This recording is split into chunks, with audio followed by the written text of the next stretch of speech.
आज का जो हमारा टॉपिक है वो है एनीमिया। एनीमिया भी बहुत प्रकार के होते हैं, उसमें से भी जो कॉमन टाइप है वो है सिकल सेल एनीमिया। अब एनीमिया में क्या होता है, तो एनीमिया में हमको खून की कमी, ब्लड यानी रक्त कैसे कम हो जाता है, तो आज की इस वीडियो में हम ये सब चीज जानने की कोशिश करेंगे और साथ में सिकल सेल एनीमिया के बारे में आपको सारी जानकारी मिलेगी। तो वीडियो को आपको लास्ट तक देखना है। आइए पहले जानते हैं कि एनीमिया क्या होता है। एनीमिया का रूप यानी कि एनीमिया सरल भाषा में समझो तो खून की कमी। अब ये कैसे होगी, तो आपको मालूम है कि हमारी बॉडी में आरबीसी, डब्ल्यूबीसी, प्लेटलेट हमारे ब्लड में के कंपोनेंट होते हैं। अब हमारे ब्लड के जो कंपोनेंट है उसमें जो हेल्दी आरबीसी का फॉर्मेशन कम तथा उनका डिस्ट्रॉयशन ज़्यादा होगा। आप ये समझ सकते हैं कि हमारी ब्लड में जो है वो आरबीसी की जो मात्रा कम हो जाएगी। अब आरबीसी यानी रेड ब्लड सेल्स की मात्रा क्यों कम हो जाएगी, कैसे होगा, तो आज के इस वीडियो में हमारा जो वीडियो का मकसद है वो सिकल सेल के बारे में। अगर ब्लड का वीडियो आपको देखना है तो मेरी पहली वीडियो में आपको जाके ब्लड के बारे में आप जानकारी वहाँ से ले सकते हैं।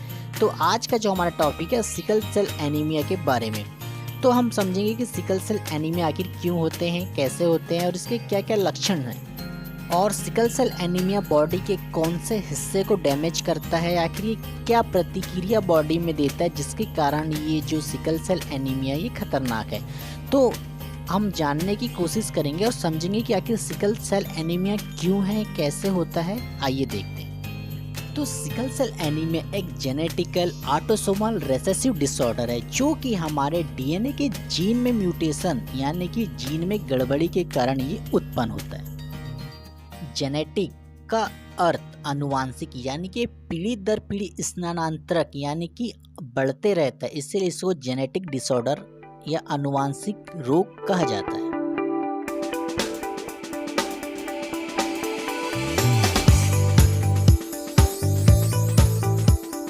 आपको यह तो पता होगा कि ह्यूमन बॉडी में 23 पेयर्स ऑफ क्रोमोसोम होते हैं, जिसमें से जो 22 ऑटोसोमल होते हैं और जो एक पेयर होता है वो सेक्स क्रोमोसोम होता है। तो जो ऑटोसोमल क्रोमोसोम होते हैं जो मेल और फीमेल यानी कि स्त्री और पुरुष दोनों में पाए जाते हैं। तो 11वें नंबर पे जो क्रोमोसोम है वहीं पर मसला यानी कि गड़बड़ी स्टार्ट हो जाती है। अब अगर यदि माता और पिता के डीएनए के जीन में अगर म्यूटेशन हो जाता है तब यहाँ बीटा चैन नहीं बन पाता।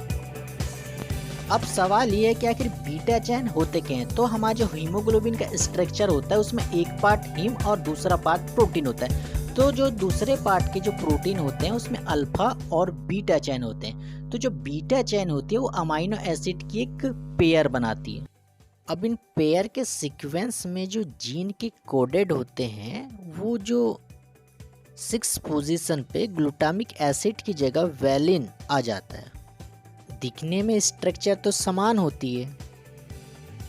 अब यह दिखने में सरल लग सकता है पर इसके कारण पूरी प्रोटीन और हीमोग्लोबिन का स्ट्रक्चर ही चेंज हो जाता है। अब उस पेयर पे 6वें नंबर पे जो हमारा ग्लूटामिक एसिड है उसके जगह वैलिन आ जाता है। अब इसमें हीमोग्लोबिन के जो 2 फेस होते हैं, एक ऑक्सीजनेटेड और डीऑक्सीजनेटेड। तो डीऑक्सीजनेटेड में जो पॉलीमर इकट्ठे होने लगते हैं हीमोग्लोबिन के, ऑक्सीजन पर्याप्त मात्रा में उन हीमोग्लोबिन को नहीं मिल पाता जितनी इनकी रिक्वायरमेंट्स होती है। अब इनकी साइज जो सिकल शेप में कन्वर्ट हो जाती है। सिकल यानी कि हाशिया के आकार का यानी कि चंदा मामा के आकार की जो हमारी आरबीसी है जो पहले गोल आकार थी वो अब सिकल सेल यानी कि चंदा मामा के टाइप हो जाती है। अब सिकल सेल होने के कारण जो उसका जीवन का लाइफ स्पेन है उसको 120 दिन तक बॉडी के ब्लड में होना चाहिए, पर वह 10 या 20 दिन में ही डेड यानी कि मर जाती है। तो इस कंडीशन में हमारी bone marrow, liver, spleen blood का फॉर्मेशन बना बना के थक जाते हैं, तो हमको ब्लड बाहर से फिर लगवाना पड़ता है, चढ़ाना पड़ता है। तो सिकल सेल की डिसीज यानी कि बीमारी में ये कॉमन कंडीशन जिसमें ब्लड की कमी हो जाती है। अब बात करते हैं इन्वेस्टिगेशन यानी कि जांच। अब सिकल सेल हमारी बॉडी में है नहीं है तो हम कैसे पता करेंगे, तो उसके लिए इन्वेस्टिगेशन यानी कि जांच होती है। शुरुआती जो जांचें होती है उसे ब्लड फिल्म कहा जाता है। इसमें आरबीसी की साइज को देखा जाता है। दूसरी जो जांच होती है इसको एचबीएस कहा जाता है, जिसमें जो सिकल सेल कितनी मात्रा में है जो सिकल सेल है वो देखा जाता है। तीसरा HB इलेक्ट्रोफोरेसिस और चौथा HPLC और जो 5वें नंबर का होता है DNA स्टैंड। ये सब सारी जांचें करके हम इन्वेस्टिगेशन करके हम आइडेंटिफाई कर सकते हैं कि बॉडी में सिकल सेल है, कितनी है, डिसीज है या ट्रेट है। इसमें कुछ दवाइयाँ हैं, मेडिसिन है जो दी जाती है। पहला फॉलिक एसिड जो विटामिन B9 होता है, दूसरे जो है हाइड्रोक्सी यूरिया। ये जो दोनों मेडिसिन है ये हमारी सेल को सही तरीके से ग्रोथ कराने के लिए उपयोगी होती है। दवाइयाँ आप अपने डॉक्टर के एडवाइस से ही ले। भारत यानी हिंदुस्तान में सिकल सेल डिसीज की बात की जाए तो 18 मिलियन जो लोग हैं वो सिकल सेल ट्रेट में हैं और 1.4 मिलियन है जिनको डिसीज है सिकल सेल।